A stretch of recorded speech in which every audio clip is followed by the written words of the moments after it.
अक्सर कत्ल की ऐसी ऐसी वारदातें सामने आती है जो रूह कपा देने वाली होती है, जिसे सुनकर लोग शिहर उठते हैं। खाकी और कातिल का जो रिश्ता होता है वह कई बार सालों सालों तक आंख मिचौलियों का खेल चलता रहता है। लेकिन जो कातिल होता है वह बेहद शातिर होता है और वह पुलिस से बचने के लिए तरह तरह की तरकीबें, तरह तरह की राहें अख्तियार करता है। लेकिन वह इस बात से अनजान रहता है कि पुलिस ठान ले तो कातिल कितना भी शातिर क्यों ना हो, कहीं ना कहीं, कभी ना कभी वह पकड़ा जरूर जाता है। ऐसी ही एक घटना घटती है जिसमें कातिल एक कत्ल कर 2 सालों तक फरार रहता है, पुलिस के साथ आंख मिचौलिया खेलता रहता है।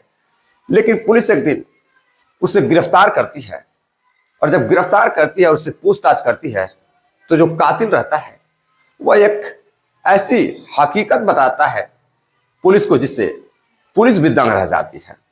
दरअसल वह एक महिला का कत्ल करके 2 सालों से फरार चल रहा था। पुलिस उसकी तलाश करते करते थक चुकी थी और फाइल को बंद कर चुकी थी। लेकिन एक दिन वह पुलिस के हत्थे चढ़ जाता है किसी और दूसरे क्राइम के साथ। तभी जब पुलिस उसे पहचान लेती है और उससे पूछताछ करती है तो वह जो कत्ल की हकीकत बयां करता है वह बेहद ही शर्मसार करने वाली रहती है और हमारे समाज को भी कहीं ना कहीं शर्मसार करने वाली रहती है। नमस्कार, प्रणाम, मैं आपका अपना विशु राय हाजिर हूँ विशु वारदात तक के एक और नए एपिसोड के साथ। आज की कहानी शुरू करें उससे पहले जितने भी हमारे प्यारे भाई बहन साथी चैनल पर नए आए हैं, जुड़िए विशु वारदात तक के इस छोटे से परिवार से। चैनल को सब्सक्राइब करिए, अपना प्यार दीजिए, सपोर्ट दीजिए। जैसा कि जितने भी साथी कमेंट करते हैं या जिनका जन्मदिन रहता है, हम उनका नाम कहानी के आने वाले जो कहानी कल आने वाली है उसके लास्ट में उन सभी साथियों का नाम लिया जाता है जो भी साथी कमेंट करते हैं। बहुत सारे साथी इंस्टाग्राम पर जुड़ना चाहते हैं तो मैं इंस्टाग्राम का लिंक जो है डिस्क्रिप्शन में डाल देता हूं। आप सभी साथी जुड़िए विशु वारदात तक के इंस्टाग्राम अकाउंट से भी। और जो भी घटनाएं आपके क्षेत्र में आसपास होती हैं, आप चाहें तो हमारे साथ इंस्टाग्राम के माध्यम से शेयर कर सकते हैं। मैं उस घटनाओं पर रिसर्च करने के बाद, जांच पड़ताल करने के बाद आप सभी के सामने उस घटनाओं को भी लेकर आऊंगा। आते हैं आज की कहानी पर। आज की जो सच्ची घटना मैं सुनाने जा रहा हूं वह घटना है राजस्थान के उदयपुर की। उदयपुर 2019 में एक लड़का जिसका नाम रहता है राहुल राज चतुर्वेदी। राहुल राज चतुर्वेदी की उम्र 32 साल रहती है। राहुल राज चतुर्वेदी देखने में तो बेहद ही हैंडसम लड़का रहता है। अब जब उससे कोई काम धाम नहीं मिलता है तो अब पूजा पाठ में लग जाता है। अब पूजा पाठ करने लगता है। पूजा पाठ करते करते अब वह बहुत ही ज्ञानी हो जाता है। अब वह ऐसी ऐसी बातें करने लगता है कि लोग उसकी बातें सुनकर हैरान रह जाते थे। वह लोगों की समस्याओं को चुटकियों में सॉल्व कर देता था। अब लोग उसे भगवान मानने लगे थे और उसे बाबा, राहुल बाबा कह के बुलाने लगे थे। अब राहुल बाबा देखते देखते एक मंदिर पर बैठने लगता है। अब वहां पूजा पाठ करने लगता है। इसी बीच वहां पर बगल में ही एक कुछ दूरी पर गांव पड़ता है धनसड़। धनसड़ की कई महिलाएं, लड़कियां और आसपास की भी महिलाएं वहां आती जाती रहती थी और राहुल चतुर्वेदी से अपना जो भी समस्याएं होती थी बताती थी और पूजा पाठ में घर भी बुलाती थी। अब राहुल जो है पुजारी बाबा, राहुल बाबा के नाम से प्रचलित हो गया था और वह एक जाना माना पुजारी बन चुका था। लेकिन एक दिन एक लड़की रहती है भानुप्रिया। भानुप्रिया धनसड़ गांव की ही रहने वाली होती है। अब वह जब उस पुजारी के मंदिर पर पहुंचती है, भगवान का दर्शन करती है और जो भानुप्रिया रहती है वह बेहद ही खूबसूरत रहती है और बेहद पढ़ी लिखी रहती है। वह उदयपुर में जॉब भी किया करती थी। अब वह उदयपुर एक कमरा लेकर रहती थी। कमरा लेकर रहती थी। जब भी समय मिलता था वह मंदिर में पूजा पाठ के लिए, भगवान के पूजन के लिए चली जाती थी। इसी बीच धीरे धीरे उसकी मुलाकात राहुल चतुर्वेदी से होती है। अब राहुल चतुर्वेदी से जब उसकी मुलाकात होती है तो दोनों की नजरें मिलती हैं और जो राहुल चतुर्वेदी होता है वह अब भानुप्रिया को पसंद करने लगता है। अब भानुप्रिया की इसकी जानकारी रहती नहीं है।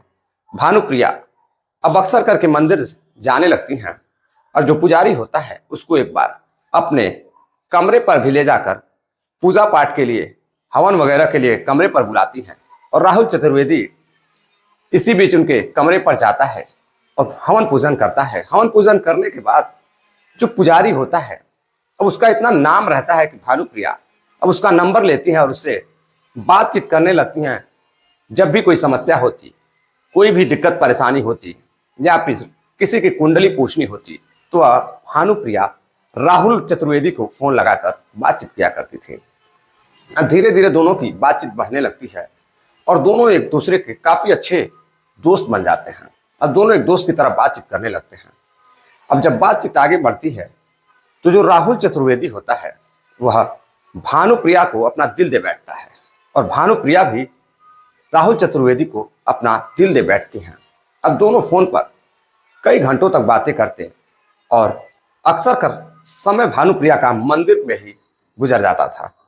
अब दोनों इस कदर एक दूसरे को चाहने लगे थे, भानुप्रिया और राहुल, कि दोनों को दीवानगी सर चढ़कर बोलने लगती है। अब इसी बीच जो पुजारी राहुल चतुर्वेदी होता है वह अब एक किराए का कमरा लेता है और भानुप्रिया के साथ लिव इन रिलेशन में रहने लगता है। अब दोनों की जरूरतें भी पूरी होने लगती हैं और जो राहुल चतुर्वेदी होता है वह भानुप्रिया के साथ अब शारीरिक संबंध भी बनाने लगता है और उसी के साथ शादी करना चाहता था।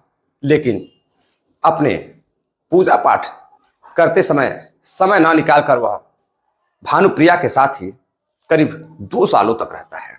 इसी बीच एक दिन भानुप्रिया अचानक से गायब हो जाती है। भानुप्रिया का कुछ पता नहीं चलता है और जो पुजारी होता है वह पुजारी भी गायब हो जाता है। अब राहुल चतुर्वेदी भी गायब हो जाता है, उसका भी कुछ पता नहीं चलता है। अब भानुप्रिया के जो घर वाले रहते हैं, उसका गांव धनसड़ में रहता है। अब वहां से भानुप्रिया के फोन पर उनके माता पिता जब फोन करते हैं तो उनका फोन भानुप्रिया का बंद आ रहा था। अब घर वाले बेहद हैरान रहते हैं, परेशान रहते हैं कि भाई उनकी जवान लड़की भानुप्रिया जो शहर में अकेली रहती है, अब वह कहाँ चली गई। अब वो अपने रिश्तेदारों से पूछताछ करते हैं। रिश्तेदार भी बताते हैं कि वह उनके यहाँ भी नहीं आई है और वह कई महीनों से उनसे बात भानुप्रिया से नहीं होती है और नहीं मुलाकात होती है। अब परिवार वाले भानुप्रिया के जो करीबी उनकी सहेलियां रहती हैं उनसे भी फोन कर जानकारी लेते हैं, लेकिन भानुप्रिया की कोई जानकारी नहीं मिलती है। अब 2021 फरवरी की बात है। अब भानुप्रिया के जो माता पिता रहते हैं वह पहुंचते हैं उदयपुर एक थाने में शिकायत दर्ज कराई जाती है कि जो भानुप्रिया अपने शहर रहकर उदयपुर में पढ़ाई भी करती थी और जॉब भी करती थी। करीब 2 साल से अधिक समय से वह इस शहर में रहती थी, लेकिन वह अचानक से गायब हो गई है। ना तो उसका फोन लग रहा है, ना उसका कुछ पता चल रहा है। अब परिवार वाले जहां वह पहले रहती थी वहां जाते हैं, वहां पूछताछ करते हैं तो पता चलता है कि यहां से वह 1 साल पहले ही कमरा खाली कर चली गई है और वह किसी और के साथ रहती है। अब पुलिस जांच पड़ताल में जुट जाती है। पुलिस कॉल डिटेल्स खंगालती है भानुप्रिया का, तो पता चलता है कि भानुप्रिया कई घंटों तक एक पुजारी है उदयपुर का ही रहने वाला, जिसका नाम राहुल चतुर्वेदी है, जिसकी उम्र 32 से 34 साल है, उससे वह बात करती थी। अब किसी तरह पता कर पुलिस राहुल चतुर्वेदी को गिरफ्तार करने की कोशिश करती है, लेकिन जैसे ही पुलिस मंदिर पहुंचती है तो पता चलता है कि राहुल चतुर्वेदी तो कई महीनों से गायब है, उसका कुछ पता नहीं है, उसका नंबर भी बंद आ रहा है। अब पुलिस हैरान रहती है। पुलिस राहुल की कॉल डिटेल्स खंगालती है, जहां से वह बात करता था। पुलिस चारों तरफ हाथ पैर मारती है, उसके रिश्तेदारियों में छापेमारी करती है, उसके दोस्तों के पास पूछताछ करती है, छापेमारी करती है, लेकिन अब पुजारी का भी कुछ पता नहीं चलता है और ना ही भानुप्रिया का कुछ पता चलता है। पुलिस को लगता है कि हो ना हो पुजारी और भानुप्रिया भागकर कहीं चले गए होंगे, शादी कर लिए होंगे, कुछ तो उनका पता चलना चाहिए। लेकिन पुलिस करीब 2 साल तक छानबीन करती है, लेकिन भानुप्रिया और पुजारी राहुल का कुछ पता नहीं चलता है। इसी बीच एक दिन प्रतापगढ़ एक जगह पड़ती है राजस्थान में, प्रतापनगर थाना पड़ता है। उसी थाने की पुलिस एक जगह चोरी होती है। फोन जाता है पुलिस पर कि उनके गांव में चोरी हुई है और चोर कहीं प्रताप नगर के ही रास्ते पर भाग कर गया है। अब पुलिस रात को जीप लेकर के सुनसान जगह पर खड़ी करती है और वहां तलाश करना शुरू करती है कि पुलिस अगर भागा होगा तो यहीं से आएगा। दरअसल जहां पुलिस छापेमारी कर रही थी, चेकिंग अभियान चला रही थी, वहां से रास्ता कई जगह गया हुआ था, जिसे हम चौराहा बोलते हैं। चौराहे के बगल में गाड़ी खड़ा कर पुलिस अंधेरे में ही चेकिंग कर रही थी। तभी एक मोटरसाइकिल की पुलिस को लाइट दिखाई देती है और पुलिस उसे रोकने की कोशिश करती है, तो वह मोटरसाइकिल वाला भागने की कोशिश करने लगता है। अब पुलिस अपनी जीप से उसे दौड़ाती है और दौड़ाकर पकड़ लेती है, और जब उसे पकड़ती है तो पुलिस उसका आईडी कार्ड वगैरह चेक करती है, तो उसके पास कोई आईडी कार्ड नहीं रहता है। और जब पुलिस उसकी अच्छे से तलाशी करती है तो उसके पास एक अवैध असलहा मिलता है। अब पुलिस उस जो व्यक्ति रहता है उसका आर्म एक्ट में चालान करती है। चालान करने के बाद थाने लेकर जाती है। थाने लेकर जाती है, उससे पूछताछ करती है तो वह गलत सलत नाम बताता है, अपना जो एड्रेस रहता है वह गलत सलत बताता है। लेकिन पुलिस जब उस व्यक्ति की पहचान करती है तो उस व्यक्ति की जो पहचान होती है वह राहुल चतुर्वेदी के रूप में होती है, यानी कि वही पुजारी जो मंदिर से गायब हो गया था और भानुप्रिया भी गायब हो गई थी, उसका कुछ पता नहीं है। और उसी भानुप्रिया के केस में, गायब होने के केस में राहुल चतुर्वेदी पर शक रहता है पुलिस को, और पुलिस तलाश कर रही थी, लेकिन पुलिस उसे ढूंढ नहीं पाती है। अब 2021 आ जाता है। अब 2021 में जब पुलिस उसे 2021 में वह कत्ल करता है, और 2023 में पुलिस जब जांच पड़ताल करती रहती है तो पुलिस उसे ढूंढ नहीं पाती है। जब पुलिस उसे ढूंढ नहीं पाती है तो पुलिस अपना फाइल बंद कर देती है।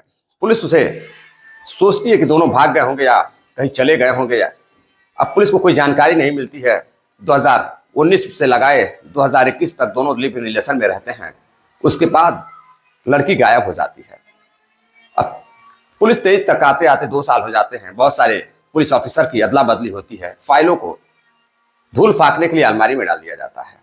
अब घर वाले भी भूल जाते हैं कि उनकी बच्ची भानुप्रिया जिंदा है भी या नहीं। वो अभी पुलिस थाने जाना बंद कर देते हैं। अब पुलिस इस व्यक्ति को गिरफ्तार करती है। उसका नाम राहुल चतुर्वेदी रहता है। अब पुलिस उससे जब कड़ाई से पूछताछ करती है तो वह बताता है कि मैं वही उदयपुर का ही रहने वाला पंडित राहुल चतुर्वेदी हूं। अब पुलिस जब राहुल चतुर्वेदी का नाम सुनती है तो वहां पर एक मुंशी रहता है जो 3-4 साल से वहीं पर था। अब वो अपने अधिकारी को बुलाकर कहता है कि साहब, कुछ साल पहले एक लड़की गायब हुई थी जिसका नाम भानुप्रिया रहता है, और जो पुजारी रहता है उसका भी नाम राहुल चतुर्वेदी रहता है। कहीं यह वही तो नहीं है। अब जब पुलिस उससे उस केस को जोड़कर पूछताछ करने लगती है तो जो राहुल चतुर्वेदी रहता है इधर उधर की बातें करने लगता है। पुलिस को शक होने लगता है। जब पुलिस अपने स्तर से जांच करने लगती है, पूछताछ करने लगती है, कड़ाई से पेश आती है, तो जो राहुल चतुर्वेदी रहता है वह सच बताने लगता है। वह एक ऐसा सच उगलता है जिससे पुलिस भी दंग रह जाती है। वह बताता है कि 2019 से भानुप्रिया से उसकी मुलाकात होती है और वह दोनों एक दूसरे को चाहने लगते हैं।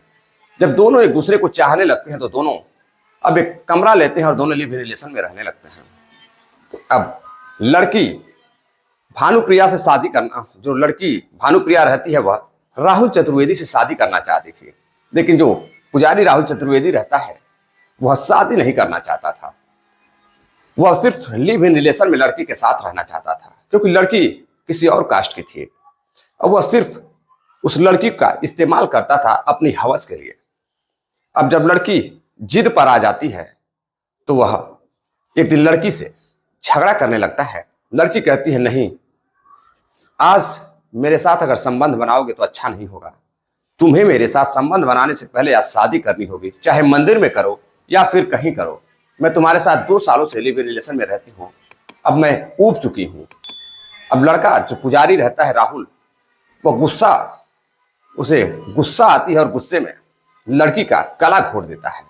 अब जब लड़की मर जाती है तो वह सोचता है कि वह एक खुद पुजारी है, अब तो उसकी बड़ी बदनामी होगी, अब लाश को ठिकाने कैसे लगाया जाए। अब वह मोबाइल से क्राइम वीडियो देखता है, कई तरह की मूवियां देखता है, कई तरह की घटनाओं को वह जांच परख करता है। क्राइम पेट्रोल जैसी कई एपिसोड देखता है। कम से कम 13 से 1400 बार उसने क्राइम पेट्रोल और भी मूवी देखी थी, जो खुद वह एक अपराधी बता रहा है। देखने के बाद वह जब एक सीन देखता है कि एक महिला का कत्ल कर एक व्यक्ति जो ड्रम होता है उसमें उसे डालकर ऊपर से पैक कर देता है ताकि किसी को उसका पता ना चले, बदबू भी ना आए। यही काम वह करता है। एक ड्रम में उस लड़की को डालकर ऊपर से सीमेंट से पैक कर देता है। पैक करने के बाद वह अपने जिस किराए के कमरे में रहता था वहां छोड़कर ताला बंद कर चला जाता है। किसी काम से वह बाहर चला जाता है। अब जब वह करीब 5 से 10-15 दिन बाद जब वह वापस लौटता है तो फिर वह चेक करता है तो सब कुछ सही रहता है। अब वह फिर किसी काम से बाहर जाता है। बाहर जाने के बाद अब उसे करीब 20 से 25 दिन हो जाते हैं। तभी जो ड्रम होता है उसमें कहीं से सुराख हो जाती है। अब जब लाश बिल्कुल सड़ जाती है तो वहां से बदबू आने लगती है। अब जो मकान मालिक होता है वह राहुल चतुर्वेदी को फोन करता है और कहता है कि तुम्हारे कमरे से बहुत बदबू आ रही है, जहां भी हो आकर कमरे की सफाई करो। अब राहुल सब कुछ जानता था। वह कमरे पर पहुंचता है, ताला खोलता है और अंदर जाकर देखता है तो कमरे से बहुत ज्यादा बदबू आ रही है और उस ड्रम में एक छेद हो चुका है। अब वह फौरन ही अपने मकान मालिक को बुलाता है और मकान मालिक को बुलाने के बाद मकान मालिक को सारी बात बताता है। मकान मालिक दंग रह जाता है, डर जाता है। अब वह कहता है कि अगर तुमने मेरी मदद नहीं की तो इस केस में मैं तुम्हें भी फंसा दूंगा। अब मकान मालिक उसके साथ मिलकर उस लाश को बाहर निकालता है। उस पे स्प्रे वगैरह मारने के बाद छोटी छोटी बोटियां कर उसी घर में उसको जला देते हैं। अब जलाने के बाद मकान मालिक और जो कातिल रहता है राहुल अपनी प्रेमिका की राखी को लेकर एक बोरी में भरकर दोनों ले जाकर एक नदी पड़ती है वहीं पर परवाह कर देते हैं। परवाह करने के बाद अब वहां से आकर वह घर में छुप जाते हैं। छुपने के बाद जब उसे पता चलता है कि अब प्रूफ मिट चुका है, सबूत मिट चुका है, अब वह पकड़ा नहीं जाएगा, तो वह अब अपने घर चला जाता है। घर जाने के बाद कुछ दिन बाद फिर मंदिर पर आता है। तभी पता चलता है कि घर वाले अब तलाश कर रहे हैं, तो वह भाग जाता है। और भागने के बाद वह मकान मालिक से संपर्क करता है और वहां से वह निकल जाता है। दरअसल जिस जगह पर उसने लाश को फेंका था, लाश की राखी को फेंका था, वह जगह रहती है राजसमंद के पास एक बनास नदी है, उसी में उसने राख को प्रवाह किया था। अब पुलिस जब सारी हकीकत जान लेती है कि राहुल चतुर्वेदी और उसके मालिक ने मिलकर लाश को ठिकाने लगाया था और भानुप्रिया की मौत हो चुकी है, वह जिंदा नहीं है। पुलिस भानुप्रिया के माँ बाप को यह हकीकत बताती है। उसके माँ बाप रोने लगते हैं, छटपटाने लगते हैं और थाने पहुंचते हैं। थाने पहुंचने के बाद एक माँ कहती है कि मेरी बेटी के साथ जो कुछ भी हुआ है मुझे उसका न्याय चाहिए, मेरी बेटी को न्याय चाहिए, मुझे न्याय चाहिए, इसको फांसी होनी चाहिए। अब पुलिस कई तरह की धाराएं लगाकर, संगीन धाराएं लगाकर अपराधी और उस मकान मालिक को गिरफ्तार कर दोनों को जेल भेज देती है। दरअसल साथियों, इस घटनाक्रम को सुनाने का उद्देश्य आपको जागरूक करना है, सावधान करना है, किसी को हैरान करना या परेशान करना नहीं है। एक मंदिर का पुजारी जिसकी उम्र 32-34 साल रहती है, युवा पुजारी, जो पूजा पाठ करने की जगह अय्यासी कर रहा था, प्रेम में डूबा हुआ था और उसकी अंततः जो हाल होना चाहिए वही होता है। वह जेल चला जाता है। अब सलाखों के पीछे चक्कियां पीस रहा है। अब सलाखों में बैठकर पूजा पाठ कर रहा है। वह दरअसल वह पुजारी नहीं, वह एक हैवान था, दरिंदा था। ऐसे व्यक्ति को फांसी ही होनी चाहिए। ऐसे पुजारी को, जो पुजारी कातिल है, उसको फांसी ही होनी चाहिए। चलते चलते कुछ साथियों ने कमेंट किया है जिसका नाम है नासिर पठान, मनोज सिंह जी हैं, कृष्ण यादव हैं, AK अग्नोत्री प्रयागराज इलाहाबाद से हैं, सतीश गुप्ता उत्तर प्रदेश मऊ से हैं। आप सभी का बहुत बहुत धन्यवाद। मिलते हैं एक और नई कहानी के साथ, तब तक के लिए इजाजत दीजिए। जय हिंद, नमस्कार।